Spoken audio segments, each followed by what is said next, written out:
जिस आदमी ने रोनाल्डो के साथ फुटबॉल खेला, आज वो जेल में बाथरूम साफ कर रहा था। वो जेल का सबसे खतरनाक कैदी था।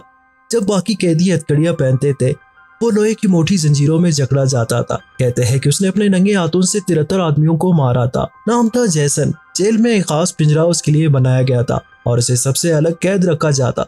यहाँ तक कि गार्ड्स भी उससे डरते थे। लेकिन उस दिन एक और बदनाम शख्स जेल लाया गया।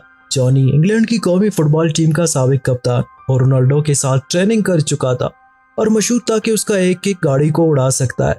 लेकिन अब वो यहाँ था, मैच फिक्सिंग के इल्जाम में। कैदी उसे गद्दार कहते और गार्ड्स भी नफरत से पेश आते।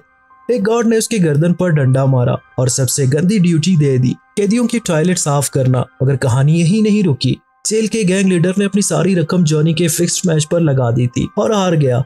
अब उसने कसम खाई कि जॉनी जिंदा जेल से बाहर नहीं जाएगा। उसी दौरान शहर के मेयर ने तजवीज दी कि जेल की एक फुटबॉल टीम बनाई जाए और कोच हो जॉनी। मगर जॉनी ने इनकार कर दिया। उसका सेलमेट फौरन खबरदार करता है कि जेल सुपरवाइजर खुद ही मौजूदा कोच है और वो इनकार बर्दाश्त नहीं करता। उसी रात गार्ड्स ने जॉनी को शदीद मारा और उसे तन्हाई वाली कोठरी में फेंक दिया। अंधेरे में कुछ कैदियों ने उसे एक निराली तजवीज दी, एक कैदियों की टीम बनाओ जो गार्ड से मैच खेले।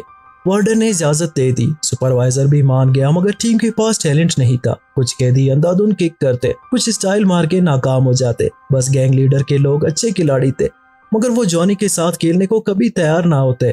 फिर एक रात गुस्ल खाने में 2 कैदियों ने जॉनी पर हमला कर दिया। उसकी आंखें निकालने की कोशिश की गई, लेकिन एक गार्ड वक्त पर पहुंच गया। जॉनी ने खामोशी इख्तियार की, बस इतना कहा, शेव करते हुए हादसा हुआ। ये वफादारी देखकर गैंग लीडर पिघल गया। ना सिर्फ उसे माफ किया बल्कि अपने बंदे टीम में शामिल कर दिए। अब टीम तैयार थी, मगर जॉनी को अब भी एक अच्छा गोलकीपर चाहिए था और उसके जहन में सिर्फ एक ही नाम था, कमिट फॉर पार्ट 2।